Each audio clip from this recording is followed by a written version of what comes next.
Good afternoon, my fellow strugglers.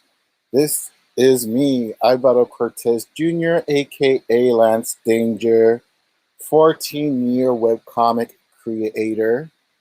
I just wanted to do a hopefully short stream. I know the last couple of times I've said that it's ended up being like 30 minutes, hour and a half diatribes, but bear with me. I'm feverish right now because I had my second COVID shot on Tuesday. So I'm still kind of recovering from that. That's why I hadn't done any live streams this week. I was actually planning on not live streaming at all this week, just to kind of, recover. And since these live streams I do are really off the top of my head, there's no really like rhyme or reason to them. I just do them when I want to kind of talk about stuff. And if anyone that, I don't think I've said this before, but if there's anyone that catches the live just as it's happening, if you want to just like hop in and join on the live, just let me know and I'll send you in private a link to the chat so you can come and share your points of view as well, or promote anything that you're doing right now as well. Always feeling the liberty to do this. This isn't like a planned live stream. These are more like an open mic at a pub kind of thing, you know, where I just kind of express my thoughts about things. And if anybody else wants to hop in, like, hey, the more the merrier. So, what caused me to jump onto this live stream, despite the fevers and whatnot, and putting an avatar instead of the camera so you wouldn't see my feverish sweats? Well, that's a good question. Aside from being a little bit sad, also because my Miami Heat are down 3-0 now in the NBA playoffs against the Milwaukee Bucks, and if you can, yes, bear with me for just 1 minute just to get that off my chest. A huge amount of credit to the Bucks. Throughout the season, they got better and made better acquisitions. And after the way the Heat handled them last season, they also became more mentally tough. While the Heat kind of went in the other direction, they kind of got a little bit worse when they let Jay Crowder walk from the team, and also when they made the huge gamble on getting Victor Oladipo as well. That didn't pan out, at least for this season. We're going to have to see what happens next season. And I don't know, just the way the playoffs started in that first round so far, it's almost like the Jimmy Butler and the Bam Adebayo from last season kind of aren't there this season, and especially Tyler Hero. Especially Tyler Hero. He is not the same shooter he was last season. Who knows what's going on there, but again, that's not to take away credit from the Bucks. They are a great basketball team. They have great players. They have an MVP on their team in Giannis. So, hats off to them. If they're able to perform the sweep or the gentleman's sweep in 5 games, then there's no other team I would rather lose to than the Bucks. I actually always respected that organization. But anyway, now that we got the sports channel portion out of this, let's go to what the real theme of this live stream. And before that, again, just a quick reminder: put those fluids in, you guys. Always, it's your time. If you haven't yet, hydrate yourself, especially if you're not feeling well, if you're sick, or going through the same experiences from the COVID vaccine, or just in general, man. Just hydrate yourself right now.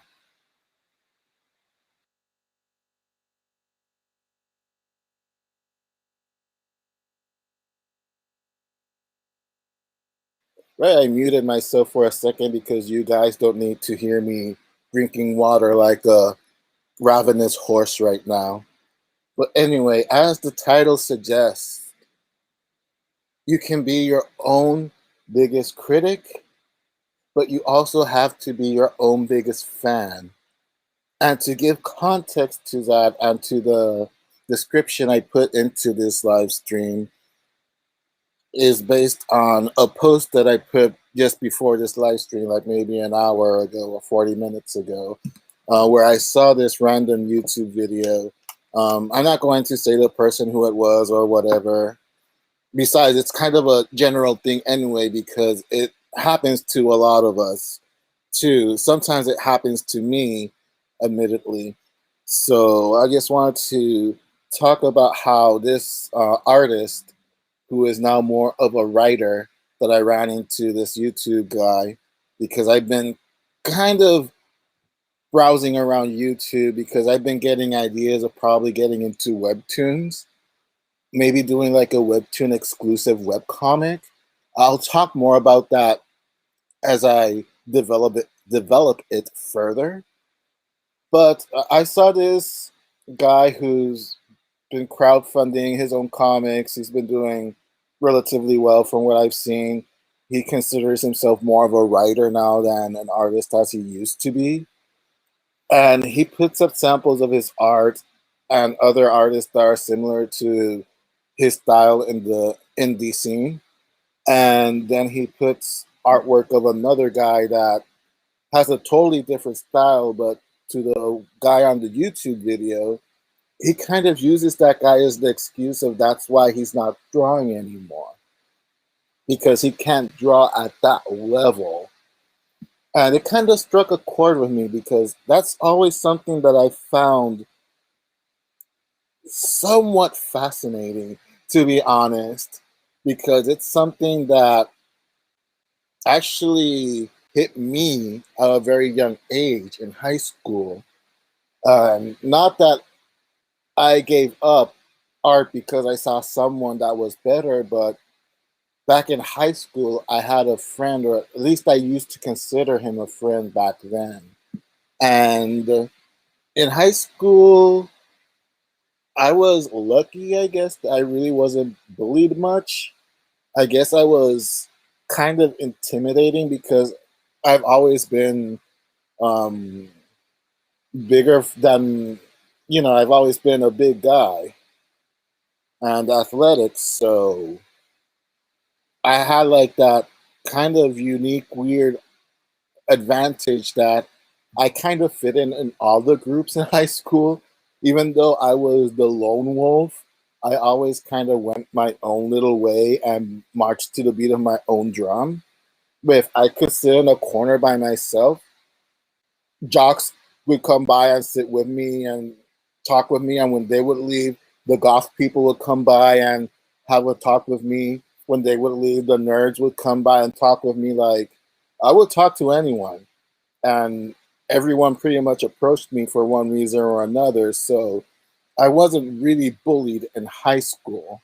And the few times that people did try to bully me, since I already was bullied much worse when I was a little kid living in New York, and I was in Puerto Rico for high school, and pretty much since junior high through high school, you know, I would pretty much command my respect and stand my ground, and they would leave me alone. Because sometimes bullies don't even expect that if you like stand your ground, sometimes they'll just go away. So I was pretty much alone by choice in that sense during high school. And there was this one guy that I did consider my friend. And it was just like a small group of us that I would hang out with them more often than with anyone else. It was like a small group of 4 or 5 of us that we were always talking about comic books, basketball, wrestling, video games, because that's what I was really mostly into myself. So it was nice to have that small group of people to be able to talk about those things sometimes. And at that point, I had never shown my art to any of them. Like I have been drawing ever since seventh grade, really, which is when I was introduced to Joe Quesada's art when the Ray from the 1990s came out. That was my introduction to Joe Quesada's art, and I've been drawing ever since because of Joe Quesada. So I would take like a ton of notebooks with me because I would always take sketchbooks and other notebooks where I would be like scribbling my ideas, and other notebooks where I would be doing my little comic books in the notebooks. So one day, this one friend in particular, he comes up to us and he's like, check this out. And he takes out this aliens versus predator drawing that he did. And it was awesome. Like we were all like shocked because he had never said that he liked to draw. And he was like, and we were like all like, man, we didn't know you like to draw. And he's like, hell yeah, I can draw. I have a lot more at my house. I can bring it by tomorrow if you guys want. And we were like, yeah, that's our jam. Bring that shit over. I'm like super excited. And I was so excited that I was like, I have my sketchbook in my backpack if you want to look at it. And he kind of scoffs and is like, sure, bring it on. Let's see your sketchbook. And I show my sketchbook, and the sketchbook was almost full at that moment. There were a lot of sketches with ideas of characters I was doing aside from Warlord, because Warlord has been with me ever since I was like 14, 15 years old. So there were designs for Warlord stories, designs for other comics that I had planned to do at the time that who knows, maybe I'll do them in the future. Time will tell. But I had like all these characters, like my own little universe.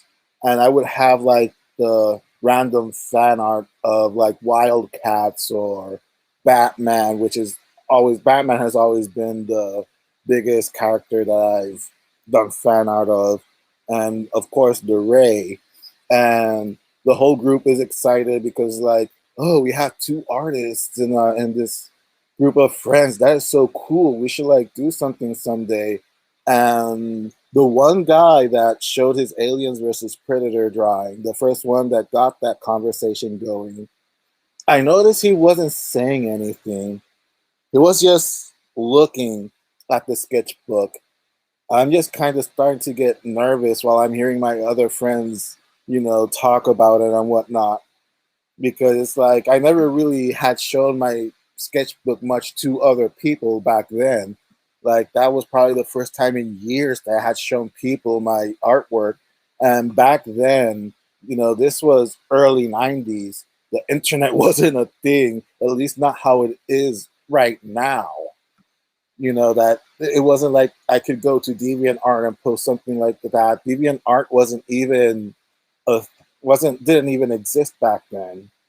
You were lucky if America Online barely was introduced back then. So yeah, that's dating the story pretty much. But hey, you know, you gotta keep it truthful. So this guy, he just keeps looking at my sketchbook without saying anything. And up to that point, this friend in particular, like he was probably the one that I hung out with the most from that group. Like we always had kind of like the same taste in comics and music and basketball. We would usually play basketball with each other the most also. And he just was stone cold silent going through every page of that sketchbook. And once he reaches the end of the sketchbook, he hands it back to me. He has like this super serious face. He grabs that aliens versus predator drawing that he did that he showed to us, and he ripped it into four parts. I am not even joking. I am dead fucking serious. He took that drawing, which was so good. I would say definitely so much better than any of the drawings I had in my sketchbook. And he ripped it to shreds in front of us, and we're all just shocked, our mouths hanging wide open, that after he was so proud of that drawing and it started off this great conversation between all of us, he would just stand up, do that, and then like I was actually the first one to talk. Even I was like, "Man, why did you do that? That drawing was so awesome."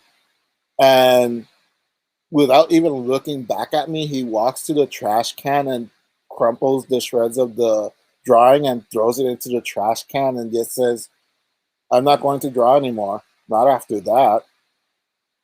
And we were all just like shook, like how do you react to something like that? It's like, what just happened there? And that really affected me for years actually, because it took me a long time to acknowledge that, like, let me see how I can phrase this, because it's something that I really haven't talked about with people. And I haven't even thought about this in years now, to be honest. Just give me 1 second. I'm going to hydrate myself again.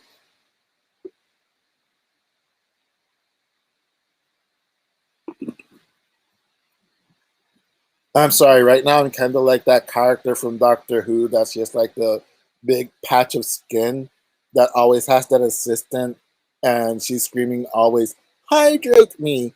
Hydrate me!" That's pretty much my state right now after the second COVID shot.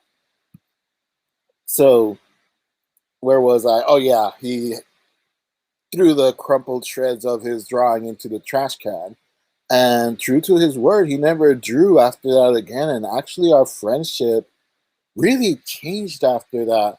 Like he started avoiding me and just a whole lot of stuff. A lot of other personal stuff too that doesn't really come into play in what's the topic of this is, which is being your own biggest critic and being your own biggest fan. And I'll get to that point of what I mean by being your own biggest critic and your own biggest fan as well later on, because I just want to put the proper context of how I feel about someone that is constantly comparing their own art to someone else's art and use that, at least in my opinion, as a justification to either stop doing art or justifying to stop trying hard to reach another level in their own arts. And trying to phrase again what I was feeling back then,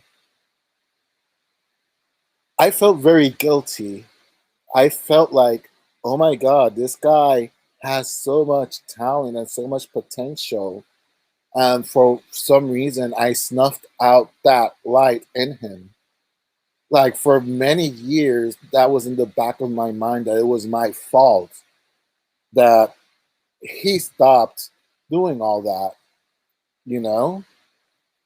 And sometimes, even subconsciously, when I would do art, I would kind of hold myself back because I was just kind of, I guess you could say, traumatized by that event. Because again, he was one of the few people I would call a friend back then, one of the few people that I would kind of hang out with.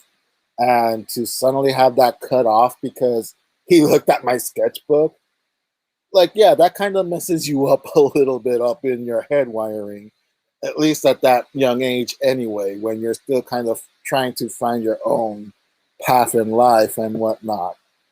So for many years I felt guilty because of that, until, you know after a lot of series of events that happened after that, I realized, and years after, I hadn't seen him after high school.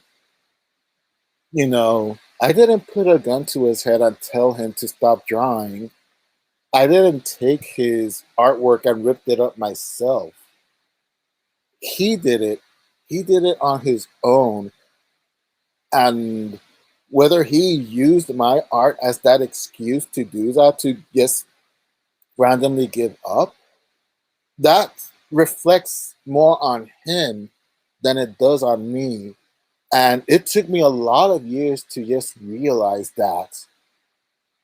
So whenever I see a YouTube video or an Instagram comment of someone kind of giving up because of stuff like that, it kind of just resonates with me in that sense of like, what's really going on behind the scenes that you're going to say you're going to quit because you're not on the same league of this other artist. And this guy that I saw in that YouTube excuse me, on that YouTube video, his art didn't even look bad.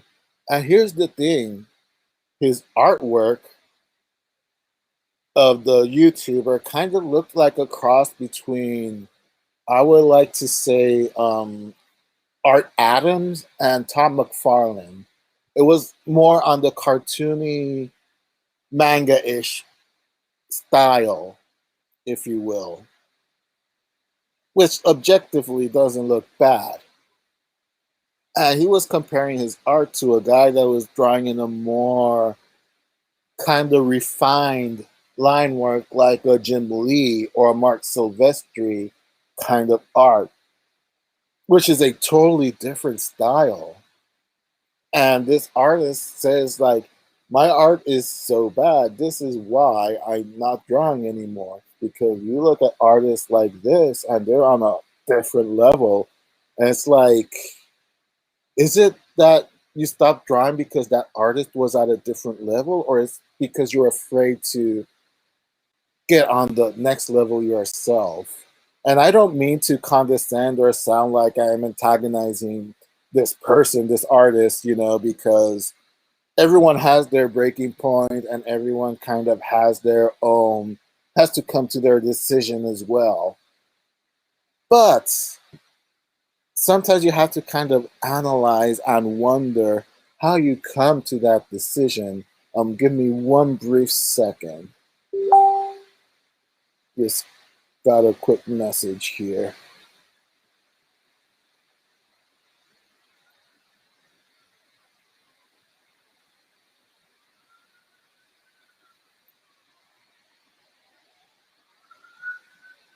Right, sorry about that.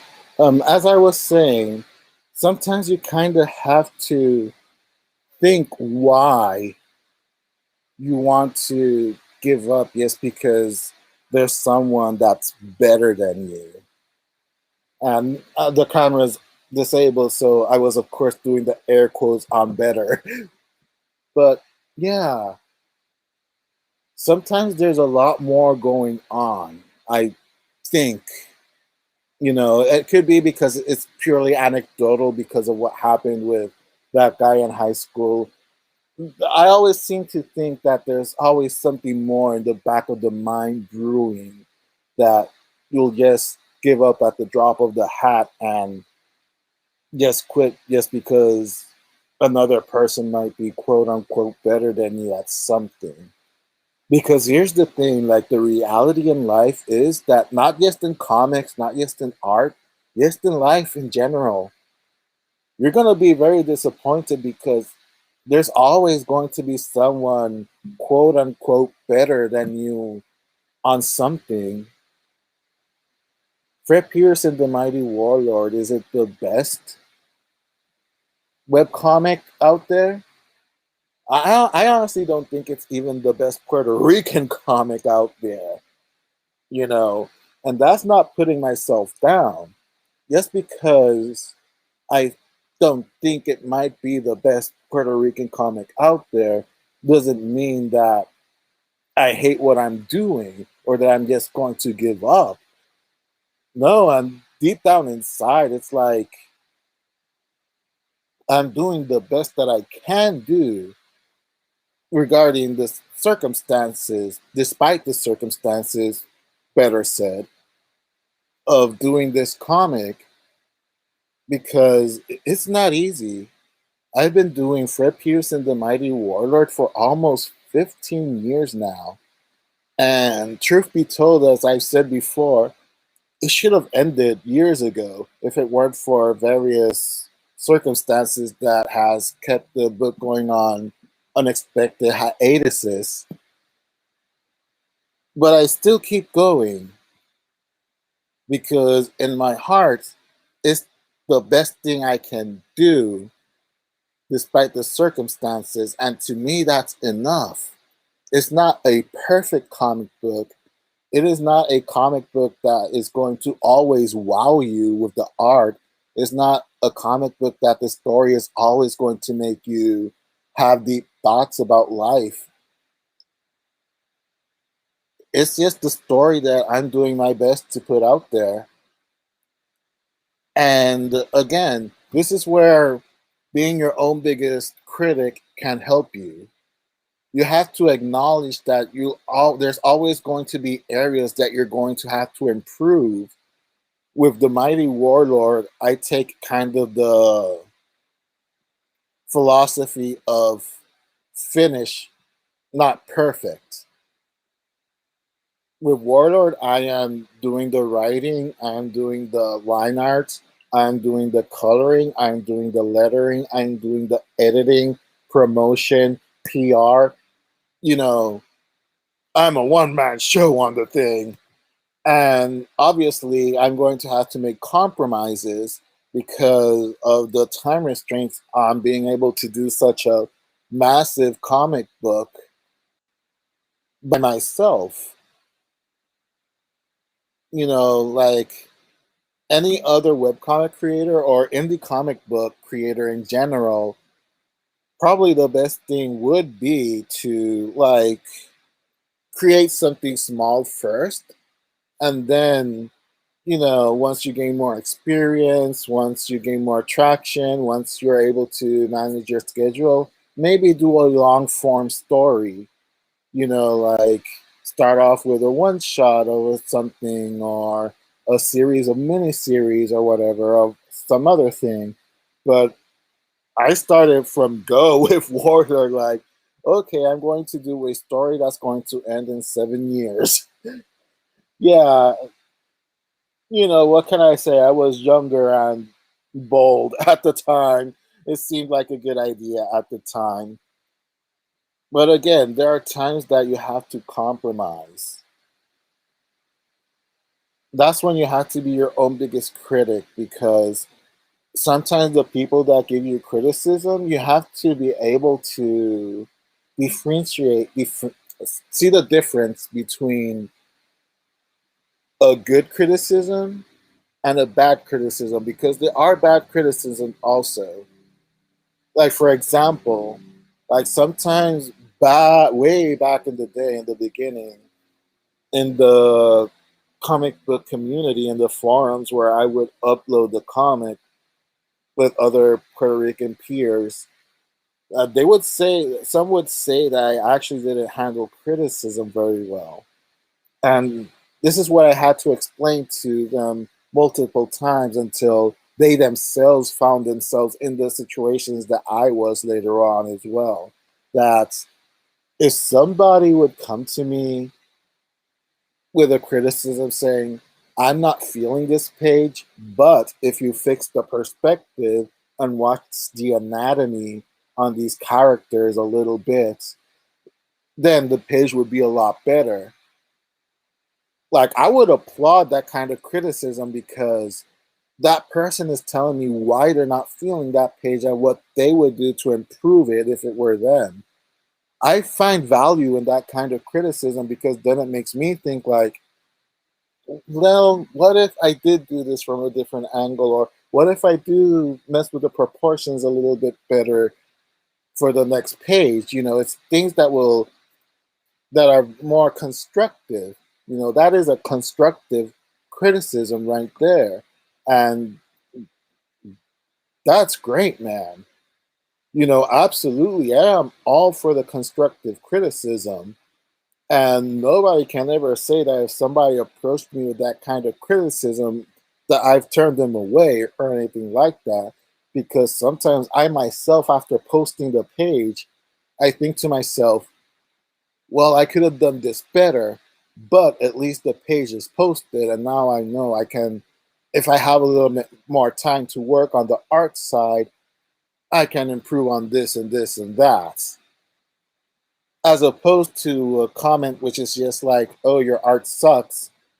Well, of course, I'm not going to take that comment seriously because it's like, okay, you're telling me my art sucks. Well, your comment sucks because you're not saying what it sucks, why it sucks, or what you would improve upon it, or whatever. That's a very vague comment. That's bad criticism right there. If you're going to spend the time to type to somebody your art sucks, at least say why.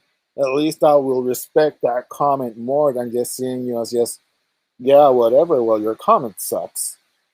That's the big difference. And the big difference is that a lot of times I would ignore those comments, or if it was just that one particular person commenting the same thing on all the other updates saying that it sucks, then of course I would have to at some point be like, then why are you commenting? You're still coming back reading. Either my art sucks or you're my number one fan. So, I'm just going to say you're my number one fan. Some people were kind of taken aback by that, but it's like as they learn later on, it's like sometimes you have to stand up for yourself, not just in art and in comics, but in life in general. Sometimes you just have to stand up for yourself also because you can't let yourself be kind of bullied in that way. And again, like I've always had that mentality of if somebody keeps pushing you, eventually you have to push back. Give me 1 second again.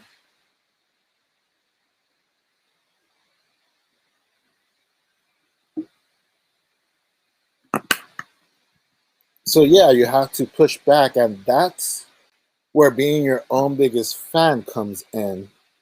You have to be your own biggest fan as well.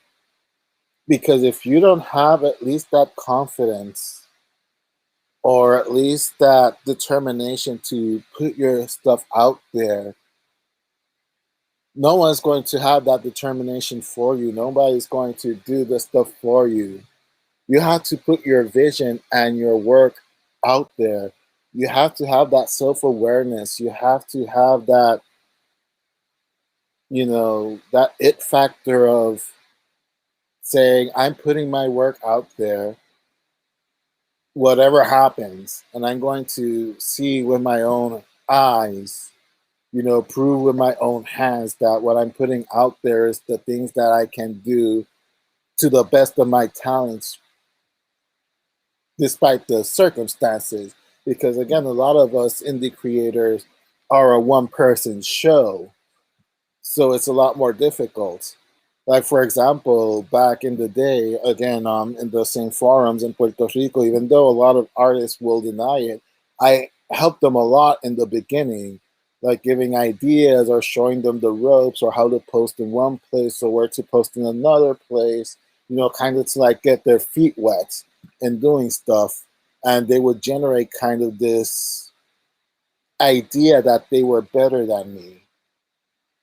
It's kind of like the other video I did a few weeks ago about confidence and arrogance. Like a lot of artists will look at my comic, Warlord, and be like, if he's doing his comic and the artwork is that bad, and I can do covers and portraits that are at the level of Image Comics, of Marvel Comics, of DC Comics, if I make my own comic, I'm going to leave this guy in the wind and I'm going to make that money. And guess what? 5, 6, 7, 10 years later, they're not making comics anymore. Why? Because they saw my comic, thought that they could do something better, and when they realized how much work it actually takes to produce comics, then it was like, you know what? I'm better off making covers or fine art or doing posters or portraits and not get too overly complicated just doing comics. Comic book making is not for everyone. You can have the talent, you can have the passion, you can have the drive, and that doesn't necessarily mean that you're going to make it. You have to like also see what kind of expectations to have. Like I feel much more comfortable when I hear someone say, you know what, I attempted this, I did my all, it didn't quite work out how I wanted it to, but at least now I know. As compared to someone who never put it out there with the excuse of, well, there's so many more people that are much better than me. Put your work out there. Like that term, quote unquote, better is subjective. It really is. Not two people are going to look at the same artwork the same way. You're never going to know who's going to be reading what you put out there, who's going to be checking out what you're doing. You just never know until you actually do it. And, don't compare yourself to anyone else. If I compare Warlord right now to Spider-Man or to the Ray or the Flash or something, I'll go crazy. I would quit too. Am I as good a writer as Mark Waid? Am I as good as writer as Jeff Johns? Am I as good an artist as Howard Porter, as Greg La Roca, Carlos Pacheco? Am I a good a creator, writer, artist as like a Dan Jurgens or a Frank Miller? I'll go crazy if I just keep comparing myself to everyone else. I can only do the best that I can do, and you can only do the best that you can do. So, yes, stop comparing yourself unless it's an artist or writer that you admire and you would like to achieve that same kind of style that they're doing. I guess there's some kind of leeway because at least you're studying the game, you're studying how to achieve that style that this person is doing. That's a whole different topic. But don't use someone else as an excuse for your own shortcomings, at least in my opinion, anyway. And again, I don't want to come off as condescending or judgmental or anything like that. I'm just speaking from my own experiences and from the fever, Don't let anyone else stop you from what you want to do. Don't let anyone else be the excuse why you're not pursuing the dream that you want to accomplish. If you want to make your comic, do it. If you want to do fine art, do it. Yes, do it, do it, do it. Because it's not the other person that's stopping you, it's yourself. You yourself are the one that's stopping yourself. It's one thing if you want to analyze and be like, well, I don't have the time, I have the responsibilities.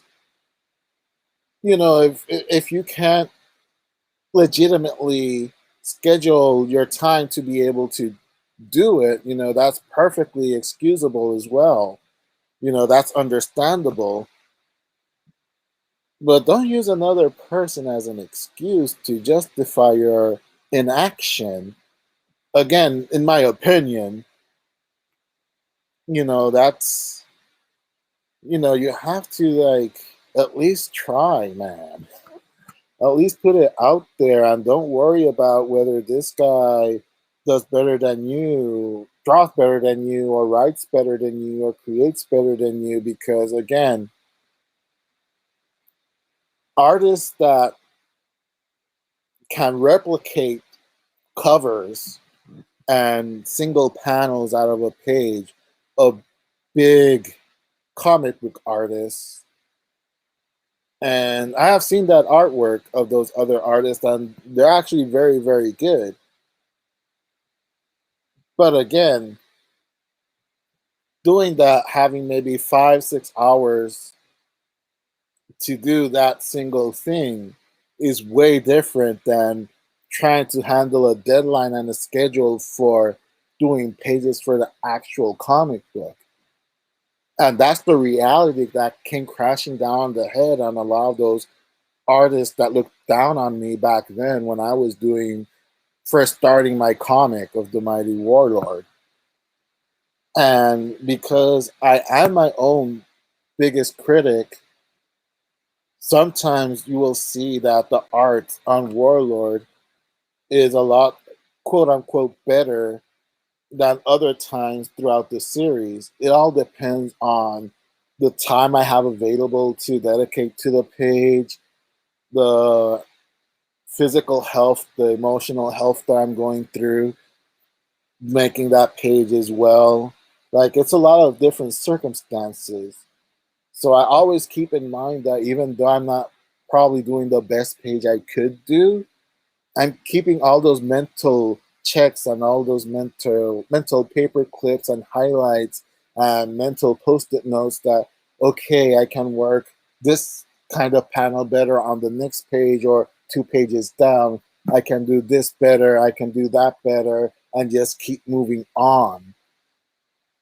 But at the same time, I have to be my own biggest fan because I have to keep that confidence high that I'm not going to let circumstances diminish my worth or diminish my impulse to keep sharing this art with all of you and sharing this story with all of you. Again, it all starts and ends with you. It's like, seriously, if you doubt yourself, if you don't respect yourself, if you don't have that self confidence, no one is going to have that confidence in you. And it's not going to be the other person's fault. It's going to be your own fault because you're the one that doesn't have that confidence to begin with. And I'm sorry if that sounds very blunt and rude. And I can excuse the fever right now all I want, but that's a truth that I had to find myself a long time ago, starting with the story in the beginning with my friend from high school. You know, you can't hold other people responsible for your own actions or inactions when that person doesn't even know you. It's okay to quit. It's okay to doubt yourself. I'm not saying that it's not okay. I've been on the verge of quitting and I've doubted myself a lot of times myself. But to quote that famous movie quote, it's not about how hard you can take a hit, it's how hard you can take the hit and get back up. you know you have to keep going at it, and when you think it's time to let go after you gave it your best shot, then all power to you. At least you tried. But to like come out of the gates already thinking that everyone is better than you, I think it's time to like sit down and have a conversation with yourself and find out kind of why that is, that you would put yourself down so fast and put yourself down in such a way that you would elevate other artists to a level where you see them as untouchable and that you're so close to nothing in that regard. Like there might be something deeper going on in there, and that's only something that you alone can handle, or rather that you alone will have to tackle. Anyway, I think this stream has gone long enough. I think I kind of put my point out there. I went over 40 minutes again. But it's fun doing these unscripted live stream things. It helps me get things off my chest, I guess, too. I really do appreciate the people that hang around and listen to the replays despite all the rambling and sometimes nonsensical it can get, especially when I'm all fevered up like I am right now. But I hope you all find something in value in what I'm saying. And if you're kind of going through that phase yourself of maybe giving up because you're not ever going to be at the level of a Marvel or a DC or an Image comic or whatnot, you know, again, you take responsibility for your own decisions, but don't let someone else be the excuse of why you're giving up. If you're going to give up, let it be because it comes deep from your heart that you gave it your best, your absolute best, but you can't do it because of either circumstances surrounding your life right now or whatnot, or you truly believe that you can't do it at the moment. But please don't use someone else as an excuse to not do it because you're not as quote unquote good as another person. Anyway, I'm sweating this fever. I'm sweating this fever out a lot right now. So I'm just going to keep laying down, and I'm likely going to see the season finales or series finale, whatever it may be, the Mighty Duck Game Changers. Hopefully, there's a much better inspirational speech there than what I did today. But despite the circumstances, I did give an inspirational speech. Again, biggest critic, biggest fan. Thank you all for listening. Hope you have a great weekend.